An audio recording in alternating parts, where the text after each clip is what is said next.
You're listening to Artful Divorce, a podcast dedicated to helping you make sense of the divorce process. I'm John Kinney, a family law attorney, and I'm here to help you find clarity with practical advice and compassionate insights.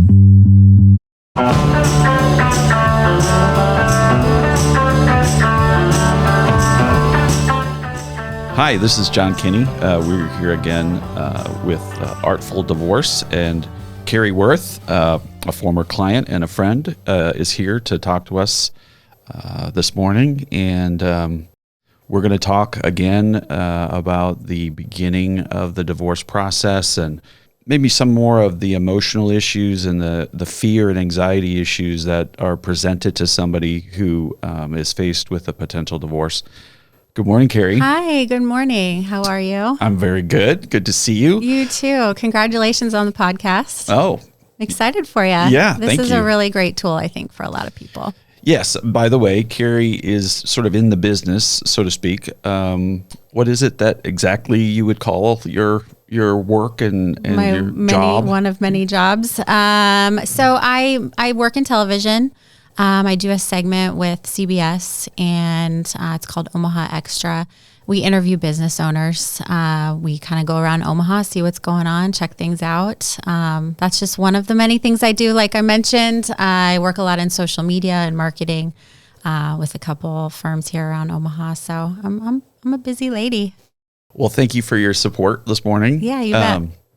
I want to talk to you just to start off with about the critical mass that you get to in a marriage, where you get to that point where it does sort of sink in that this might not work. Right. And what it was like to sort of call me or text me and set up that first appointment, and what it was like to sort of say and acknowledge maybe defeat. Mm-hmm. Yeah. And so tell us about like how that impacted you to sort of feel that, potential loss of this might not work. Yeah. We're just jumping right into it today. Yeah. Yep. That's okay. That's all right. I mean, I don't think you can talk about this without just kind of jumping into it really and digging into some of the hard decisions that need to be made before you make that decision, that ultimate decision. So, I mean, I don't want to say how long I had been thinking about it. It's kind of unfortunate how long I had been thinking about it. And I don't know that I was the only one that was thinking about it, to be honest. We did a lot of counseling, a lot. When I say a lot, you would probably be surprised how many different counselors throughout the entire relationship. I think we really wanted it to work in the beginning, obviously.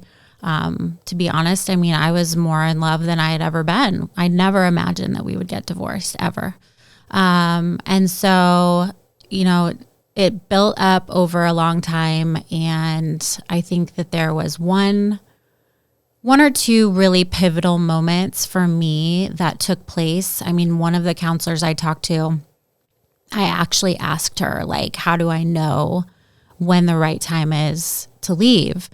And because I couldn't get over that hump, right? It's such a huge decision. And she said, when you know, you will know.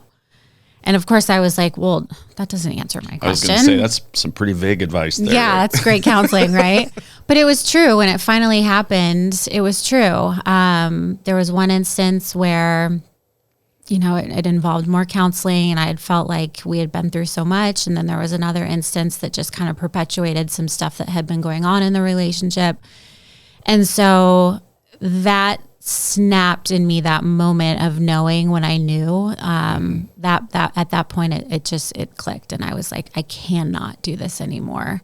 And so I think I've had people ask, who are actually thinking about divorce, like, how do you know? And so I think you truly, giving the same vague advice, you truly will know when you know. So thank you for that. I probably should say right now, we are going to avoid a very personal discussion. We're going to have to, I don't want to pry into too much of your personal stuff. And as you speak, I think, to myself, yes, I'm the lawyer and this is my podcast, but I may talk a little bit about my divorce experience. Yeah, I think that would be great.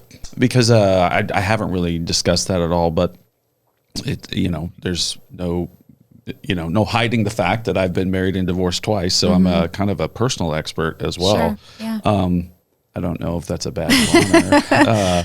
Well, for people who are going through it. So I have some personal reflections and some professional reflections. And I will say that to me, feelings of betrayal and feelings of disrespect seem to be two things that bubble to the surface of why people darken my door and come to see me. And I think the other thing to remember is that healthy marriages, very, very healthy marriages that are going to last forever, involve people having doubts, and fears. And I've talked to many, many people who've left my office and stayed married. It doesn't happen a lot, but maybe more so in social interactions. I've talked to people who are really struggling and they manage to somehow make it work, which kudos, like more power to you. Yeah. But I do feel like when people are fundamentally disrespected over a long period of time, or they have feelings of real betrayal, those are the power movers. Ultimately, I think people, they talk to their friends, they go to therapy, they go to couples counseling, and they try to work on those things. And the disrespect, I think, comes from there never being any changes that, powerful changes that change the relationship dynamic. Yeah. So couples counseling only works if you work it. Exactly. Yeah. I think for me, there were just deal breakers, and I expressed that, right? I said that if this happens again, I will not be okay with it. I've dealt with it or kind of put up with it for long enough, and it happened again. And so I just saw my life not changing, and I saw my life in 5 years or 10 years, and I was like, am I truly going to be happy? And I just knew that I wasn't, unfortunately.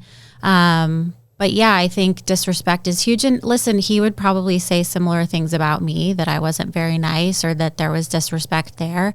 And I won't deny that. But I think what happened is I lost respect, unfortunately. And so it was really hard to respect somebody that I felt like didn't respect me, And so it goes from both sides. I don't think there's ever just one person that leads to it, It'd be interesting to see what he has to say. But yeah, ultimately it's about betrayal, and it's about disrespect, and it's about those deal breakers.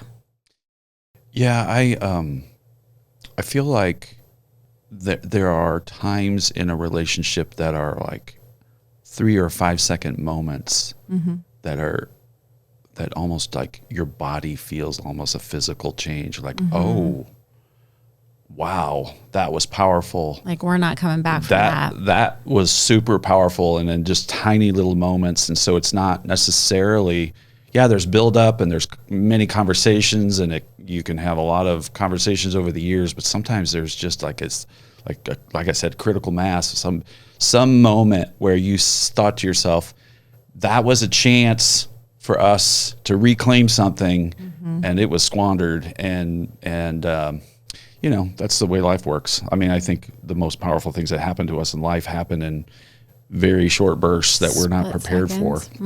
I know. I can't remember the name of the author, but he talked about a guy in a trench coat coming out from an alley. You don't know when or how it's going to happen, but those are the things that happen to you in life. So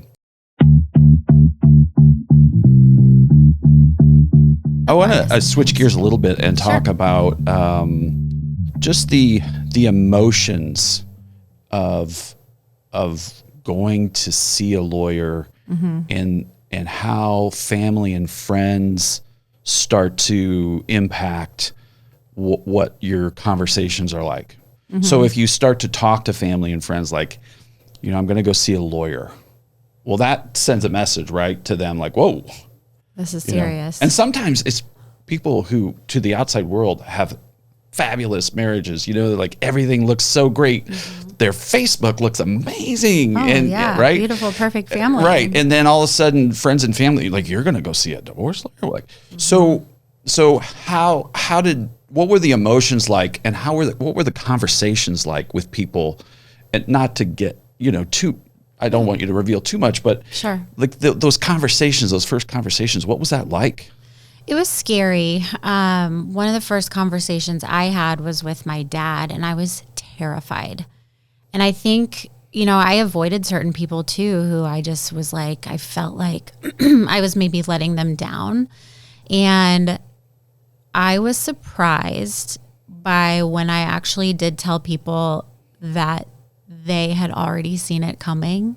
I think people could see from the outside, like, the unhappiness that kind of existed. And I think I sort of put on a mask for so long and trying to make it better, that I felt like, well, nobody can tell, right? So there was fear in that. I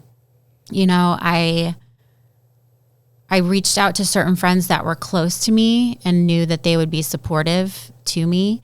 And they were, thankfully. I have some really good best friends who I think were surprised and shocked and couldn't believe that it was happening, but also could kind of believe that it was happening too. So, but I tend to retreat a little bit as well. And so I pulled back a lot. Like, once I initially kind of broke the news to keep people in my life, I hid, and I didn't want to see anybody. And, I was just afraid of being judged, I think, especially in Omaha.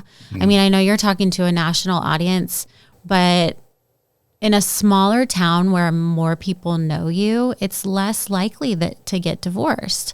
And so there is just such a connotation, I think, in Omaha of like, oh gosh, like they're going through this nasty thing. And, some people pull away from you too, and don't want to support you and don't want to be friends with you. And you kind of learn who your people are. But it can be heartbreaking. Yeah. I don't know any other experience, because I've lived in Omaha nearly my entire life, sure, other than a few bigger cities. But I feel like, not to wax on about it, but Omaha can be very judgy and very oriented towards your community and your parish and it's like a fishbowl family unit, and you can feel very humiliated and embarrassed. And while you're facing all the other problems, feeling humiliated and embarrassed is not good. No, it sunk me into a hole for a while, honestly. I mean, I remember making plans with two friends of mine, and the day came and I literally could not get myself out of bed. I just was so down that I just was like, I can't even face like public. I couldn't even see my best friends. And so, there's some really, really low moments for sure. Yeah. I was talking to a friend this week, and he became a good friend after his divorce. I met him by representing. You probably have a lot of people in your life. Yeah, a fair amount. Some of my best friends, actually. Yeah. And we were laughing about, and he wouldn't mind. I don't think he would mind me talking about this. Mm-hmm. We were laughing about, he had an order in his case that required him to behave a certain way on the temporary stage. Mm-hmm.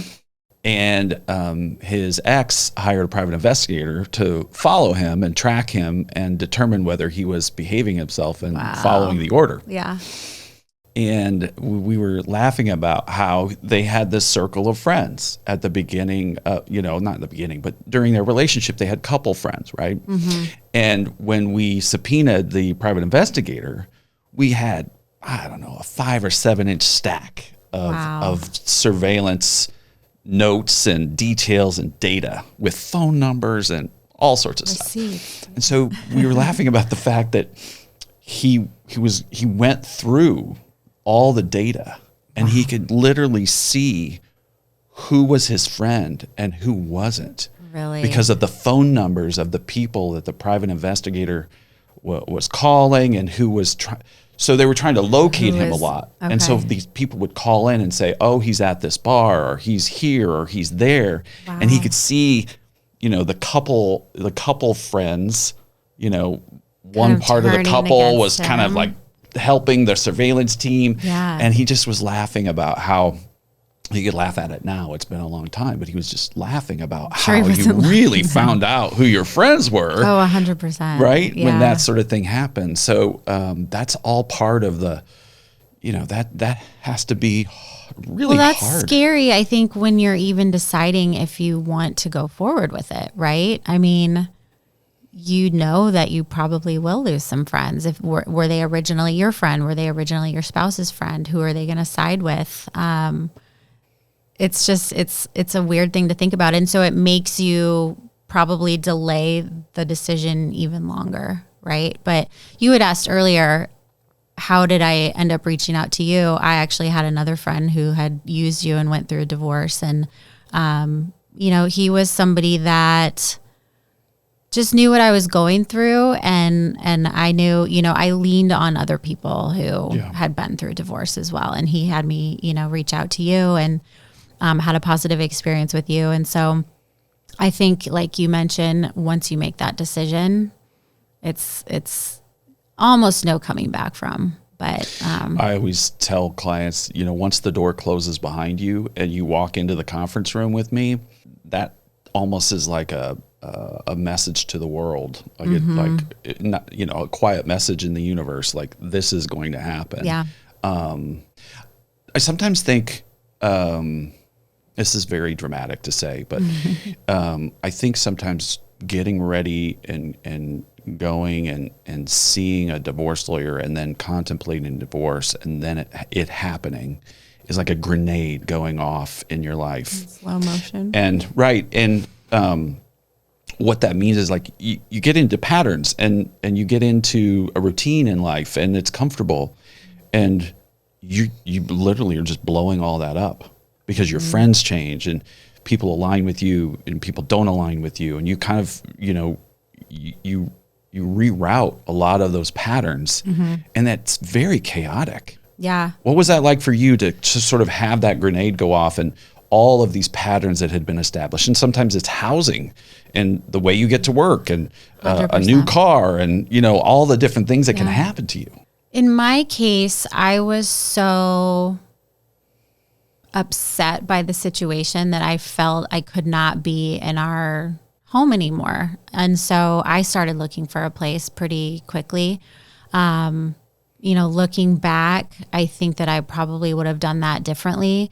The housing market, first of all, but second of all, it just could have been handled differently in a lot of ways. But I was very adamant about getting out of the situation, and I felt like that was the best way to do it. But I mean, I went from living in a 6,000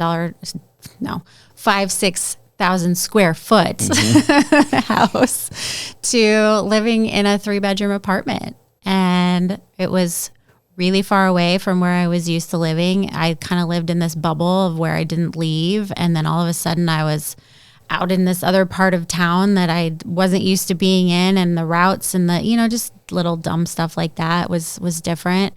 It was a little refreshing though, to be honest, because I wasn't happy with that routine. I wasn't happy with, kind of coming home at the end of the day or getting done with work and just feeling like there wasn't a level of happiness that I felt like I deserved. And so there was something kind of uplifting about it. But, a lot of things changed as far as location, jobs, decisions that you have to make for your family now and your kids.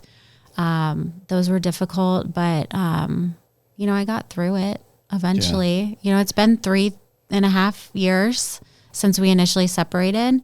I'm still dealing with it. I still get moments where I'm like, did I make the right decision? And that's hard to admit. I do think I made the right decision, but it doesn't make it an easy decision to live with. Yeah, I probably talk about it too much, but I talk a lot about how you're trading, one set of problems for a different set of problems. Exactly.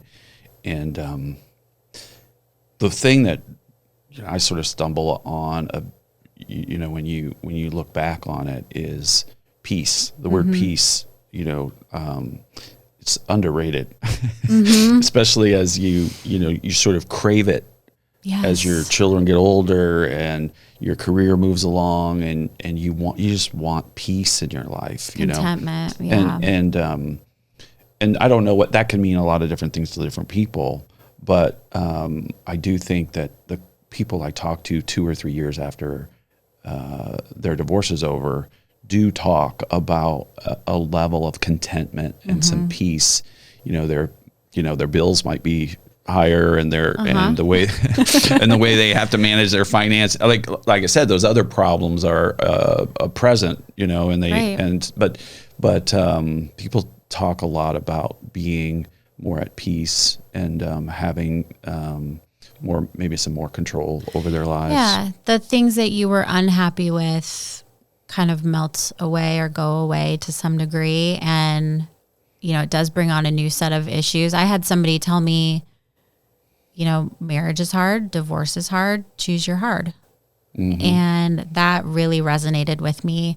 But yeah, peace is something that if it's lacking, I will say that you can get again.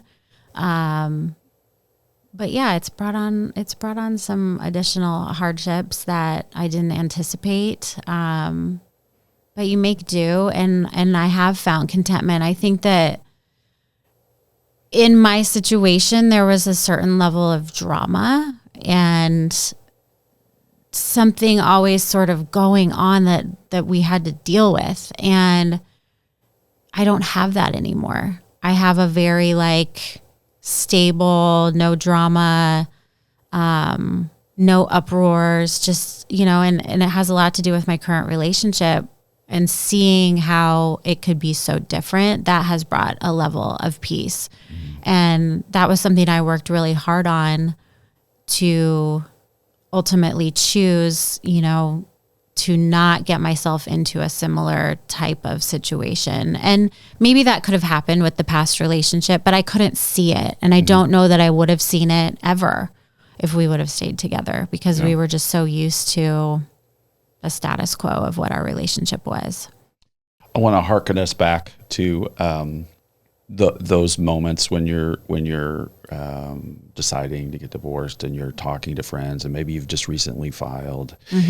Did you have people who were honest with you and direct, or did you have I want to say the expression yes men, but yes women or yes men, or people who just nodded their head, and whatever you said, they were like, yeah, girl, that's right. Or did you have people who were like, yeah, I don't know, I think you might be, misguided, and I'm not talking about just like deciding to get divorced, say for example, you have a certain idea about the way the divorce should go, or let's say you're in a situation where you're shooting for full custody, right? And then you might have people who are like, yes, people, who whatever you say, and then other people challenge you, like, yeah, I don't know, you're both really good, So did you have people in your life that were in your ear on both shoulders like that? Yeah, I think I definitely had both. I had certain friends that were just like, whatever you want to do is the right move. I had other friends that I could tell when I talked about difficult things that we were going through in terms of making decisions about the future, that they almost didn't want to hear it. The subject would change really quickly. And I felt like, okay, they don't want to talk about it. I'm not going to talk about it anymore. That was kind of hard. I felt like I just wanted people to listen more, and let me vent. And so I had some people that would let me do that, and some people that were just like, I'm in shock for you. I can't believe this. So yeah, there were two, but I wanted that in my life. I needed some people that were just ultimately going to be there and let me vent and just tell me, that everything's going to be okay. And then I needed people that were going to be super honest with me and tell me that, maybe you shouldn't do that. Maybe you are being too hard about this certain topic. Maybe you should rethink it. And so Do you think was people could challenge you and stay supportive at the same time? Yeah. I think that some of the most supportive people are people that can challenge you, because I think you can't see clearly. You can't see 6 months ahead of you or a year ahead of you when you're going through it. So having that voice of reason sometimes, albeit hard, is good for you. So I would say my advice would be don't just take in the yes people, but allow people in your life not to be hard on you because you're already going through something difficult, but to just say, are you thinking about this clearly, and think about down the road, play it out, see how it's going to go.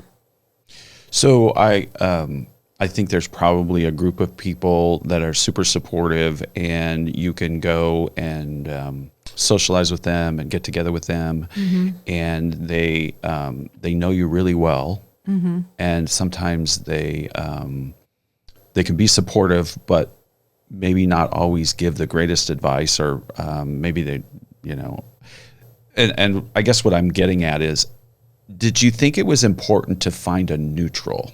And I don't want to get way into the whole therapy piece, but I think therapy is really important. And I feel like it's great to have supportive friends, but maybe it's good to, if you can afford it and you have insurance for it, or whatever your means are, if you can get somebody who's truly trained and truly neutral, how is that different than having a group of friends that are supportive? Yeah, I think with friends, they're emotionally tied to your relationship, especially if they're friends with both of you.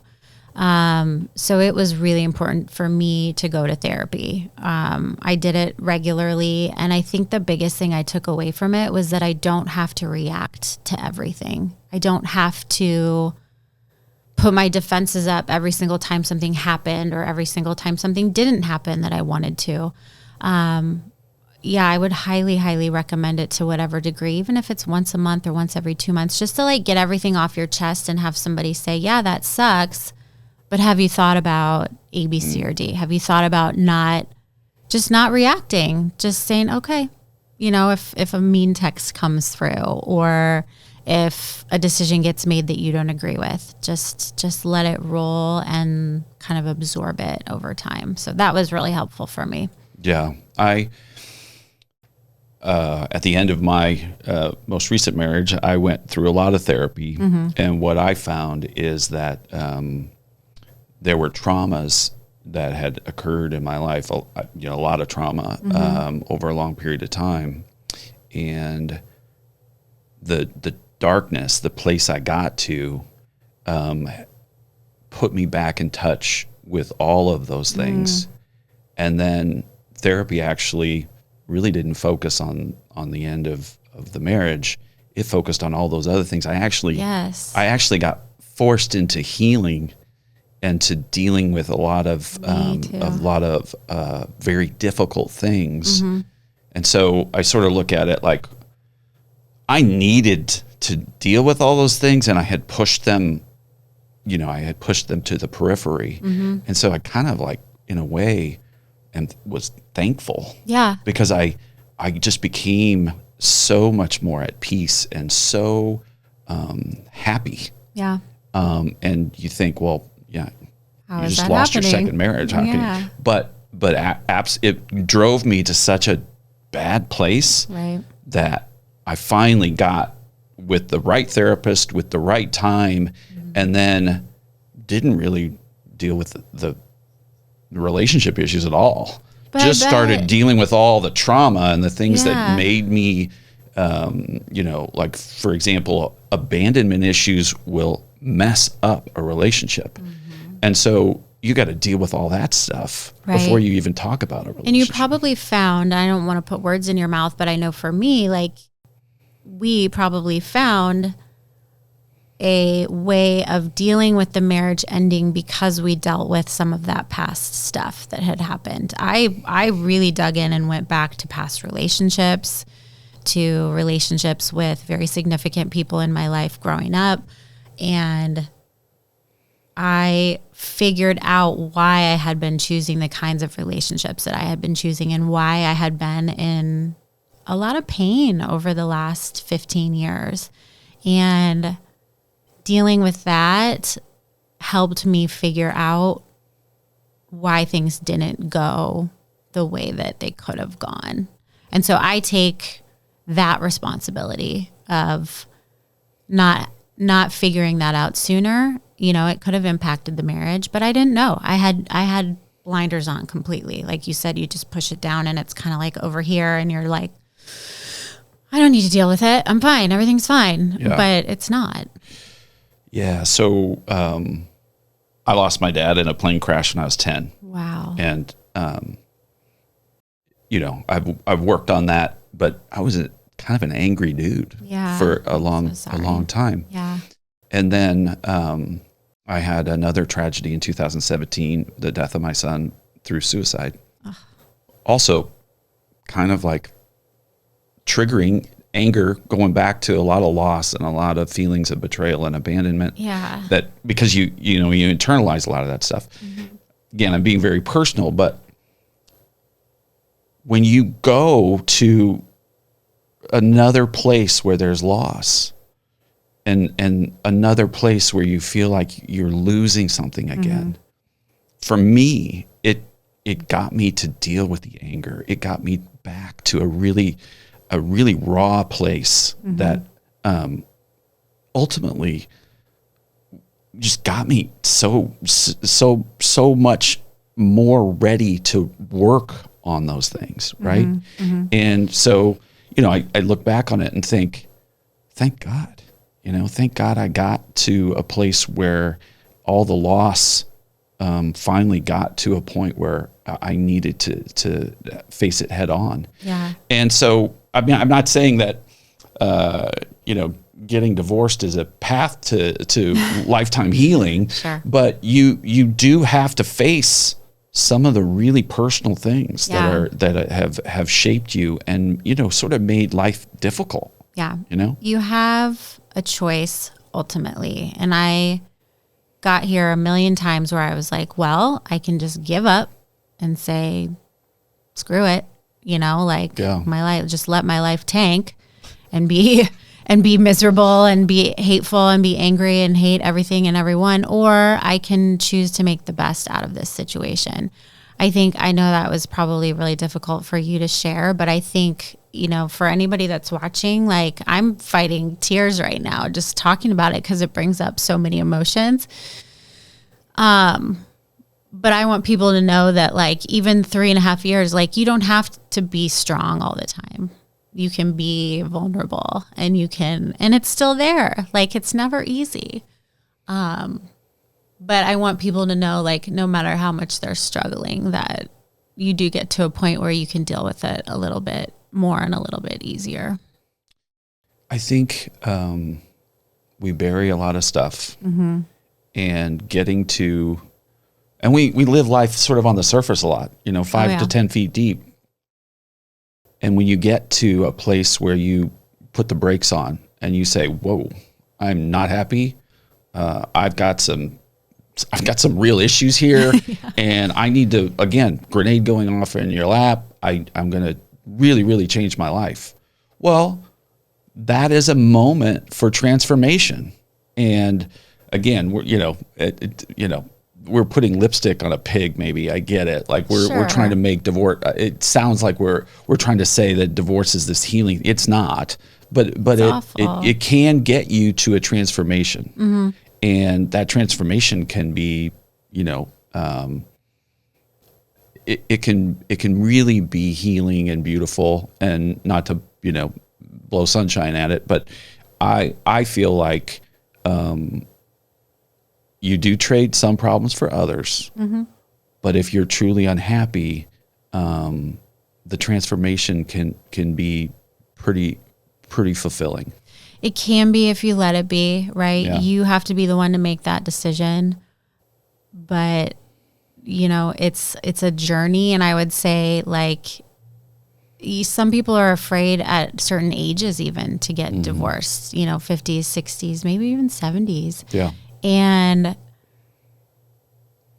I don't want to say this, but I think that you really have to dig deep and say, do I want to live the way that I'm living? And do I want to, can I change in this marriage, and deal with some of the things that I need to deal with, or does it need to happen outside of the marriage? Maybe you don't recognize that yet, but I would just say, if you're thinking about it, do everything you can to salvage what you have. Do everything you possibly can before you do make that decision. But if you do decide to make that decision, it's okay. Yeah. It's all right. And there is happiness at the end of the journey, if you will. Do you ever feel like you are limited in terms of who accepts you and who doesn't accept you by virtue of your past? Yes. Yeah. Absolutely. You mean in relationships? Well, in relationships, and then just in our community. I mean, you and I are both Omaha denizens. We have had to navigate life in Omaha. Yeah. And it's probably not all that different than other, medium-sized cities. Sure. Do you feel like, I don't want to talk about my past, or I don't want people to know that I'm divorced, or, have you had to navigate that at all? I mean, maybe I'm projecting, but I feel judged sometimes, like, oh, there's that divorced Kary Wurth, Yeah. What I mean?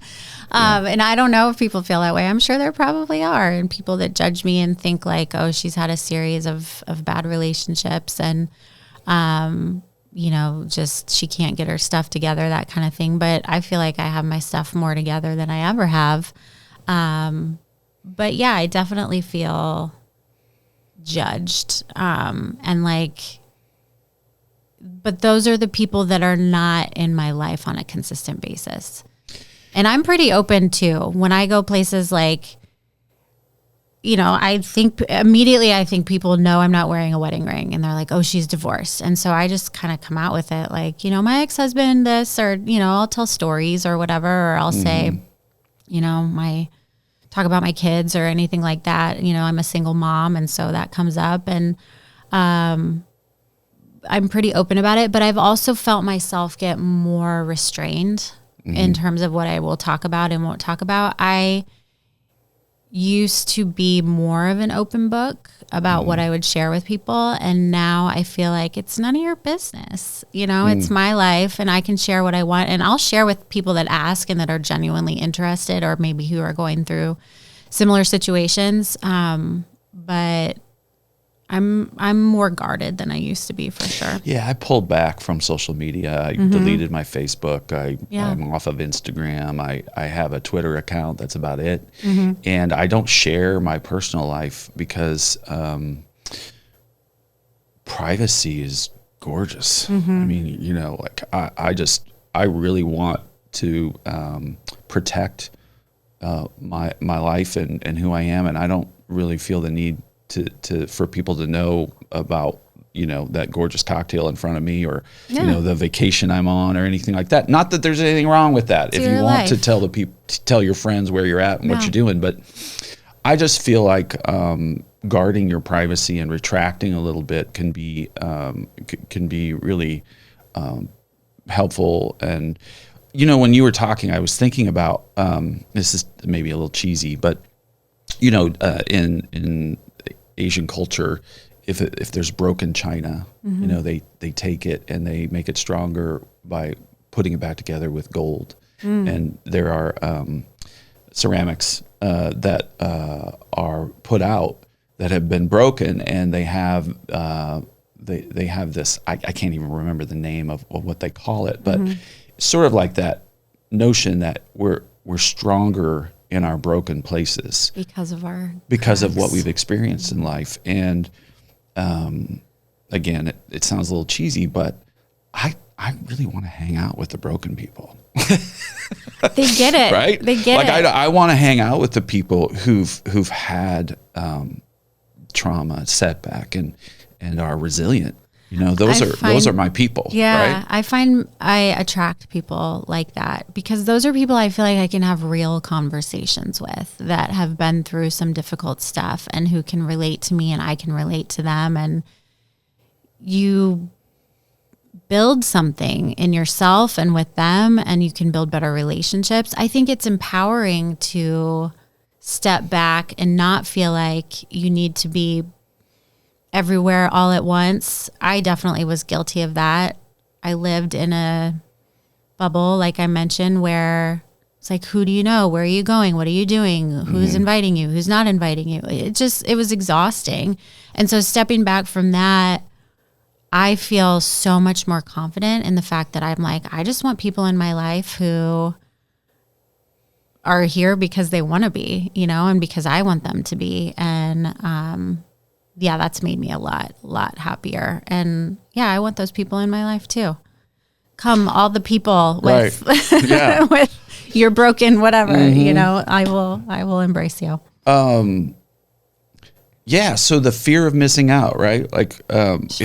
if you get divorced, you're going to miss out, and you're going to feel like you're no longer invited to a certain club or a certain set of clubs. And you have to be okay with that. Yeah.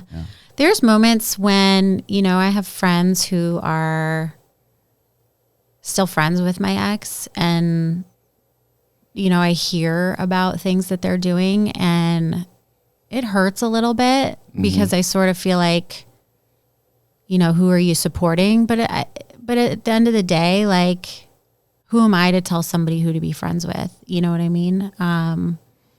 They want somebody in their life, they can have that person in their life, and I don't let it affect whether I'm friends with them or not.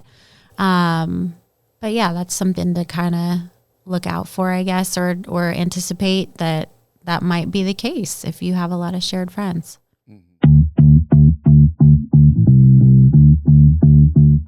Is there any advice that you would like, a very short-circuited sort of, I know that you might not feel comfortable giving advice, but No, I do. Anybody facing the kinds of issues that we've been talking about, is there any like homespun, Kary advice Things I've come up with over the years? Yeah, some wisdom. I think so. I mean, whatever the circumstances are of your divorce, just know that it does not all fall on you. There's two people got you where you find yourself now. I would say do everything you possibly can before you make that decision to know that you tried, right? I think a lot of people give up because it's easy to give up, but I think you've got to do everything you possibly can. And that was really, really, really important to me. I had kids involved, and so I didn't want to do something I didn't have to do. Ultimately, I made that choice, and that was obviously very hard, but do everything you can. And, my current relationship, my boyfriend and I talk about that, people come to us for advice because we've been through it. He always tells them that it gets better. It's all phases. One of the things I tell people about anything going on in their life is everything happens in phases. And even though you're going through a really crappy time right now, doesn't mean that you always will be. It sometimes is going to be really hard, but tomorrow's a new day. Mm-hmm. Next week is a new next week, and and so on. And so there is happiness. There is a light at the end of the tunnel.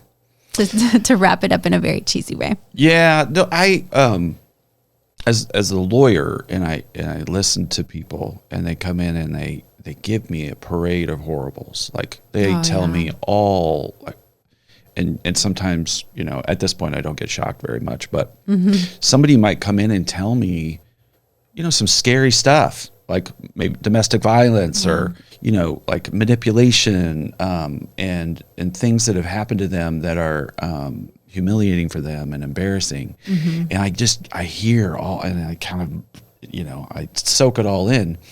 And then maybe a week or two later, they're like, yeah, we're going to go to marriage counseling. We're going to put things on hold. We're going to and then they give me the outline for reconciliation.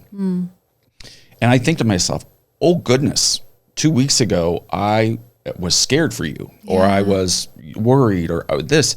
And as a young lawyer, I would always say, oh my God, that's so stupid. What are they doing? Like, that's just dumb. And be like disappointed somehow. Sure. As I've, aged and grown in wisdom, I think to myself, you know what?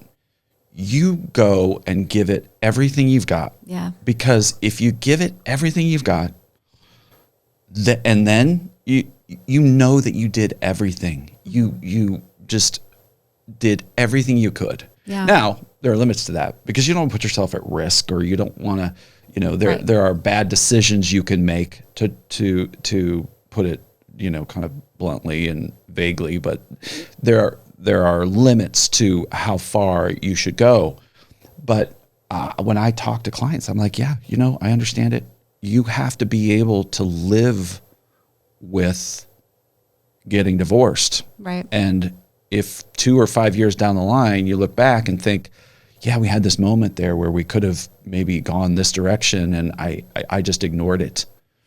So that's a little bewildering because you don't always know which direction to go, and you don't want to live with that regret. But I never judge anybody anymore or get disappointed in anybody anymore for doing something that when I know their full story, I think to myself, I don't know, that seems like a pretty risky thing to be. I get it. You know, you want to do everything you can. Yeah. So I will say just real quickly, you made, and any attorney should make, their clients feel comfortable. It's a difficult thing to go through. And if you don't feel comfortable with your attorney sharing things, and it does get emotional and you do share things that are very personal, you need to be with somebody that will listen to you and understand what you're going through and not judge you.